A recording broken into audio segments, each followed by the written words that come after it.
What's up guys? Today I want to go over my farm picks and strategies over the last few weeks. Remember, none of this is financial advice, it's just what I'm doing and where I'm doing it. Let's get started.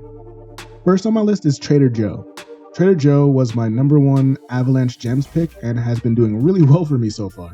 I started accumulating Joe and staking X Joe when it was around 35 to 40 cents and recently de-risked my position when Joe got to about $2.98. I plan to let the rest ride, taking small profits at every 50 or so % gain. On Joe, I'm currently in X Joe, USDC DAI, USDC MAI, Avax Elk, and the Joe Avax farms, and will be converting my rewards to X Joe moving forward. Trader Joe just announced that Joe lending will be going live on October 4th and that its audits are being finalized by both HashX and Paladin. What I'm watching for as my top signal is the bridge inflows versus outflows. A lot of money has been making its way over to the Avalanche ecosystem in anticipation of Aave and Curve launching. When that trend starts to change, that's when I personally will start taking more and more profits and rotating into ETH and stablecoins. Anchor and Benqi both allow me to do the same thing, but in slightly different ways in different ecosystems. On Anchor, I'm betting that the price of Luna has a lot of overhead room to grow. So I'm depositing Luna, borrowing UST to buy more Luna, and depositing that Luna back into Anchor. In short, I'm taking a leverage position. I'm doing the same thing on Benqi, except I'm using more coins as collateral and buying Avax with USDT. If you've watched my videos, you know I'm not a fan of taking out leverage positions, and that's still true. However, in both of these cases, I'm getting paid to do so. On Anchor, you're paid whatever percent it is right now, and on Benqi, you're paid over 10% because of the liquidity mining incentives. To me, this makes all the difference. I also keep a healthy loan to value ratio, so even if there was a black swan event that crashed the market, I would hopefully be able to repay my loan in time.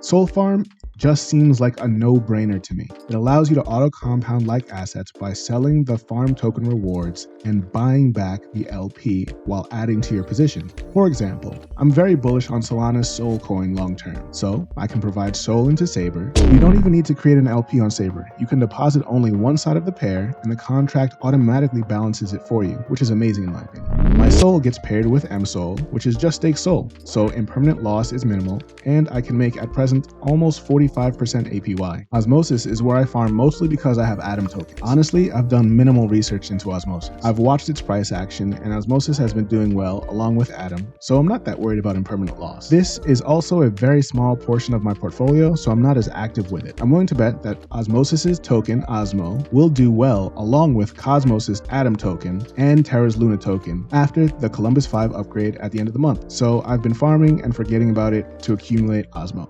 On Harmony 1, I have a small bag, just a couple $100s, in Defi Kingdom. I love this game UI a lot. I could see this taking off, especially if their Heroes NFT game that they are pushing gains some traction. I know very little about how the game works, but the DEX itself seems to be positioning itself to be a strong contender to ViperSwap. It's still kind of early for me on this to do a full review, but I'll let you know as I figure things out. Altura's Alu is the only token that I still hold from my Binance Smart Chain days. Altura is a NFT marketplace that allows its users to mint NFTs and smart NFTs. I bought a small amount of this token at about half a penny, and it just hit new all-time highs of about 5 cents. Altura is probably the only microcap play that I'm going to stay in over the next few months, because so far, I like the team, I like how they give regular updates on their progress, and I can see a use for this token outside of governance. What projects are you guys involved in right now? Let me know down in the comments. Next, you should check out my video on how I choose the best farms to enter. I'll see you in the next video, and we'll keep talking about getting more coins.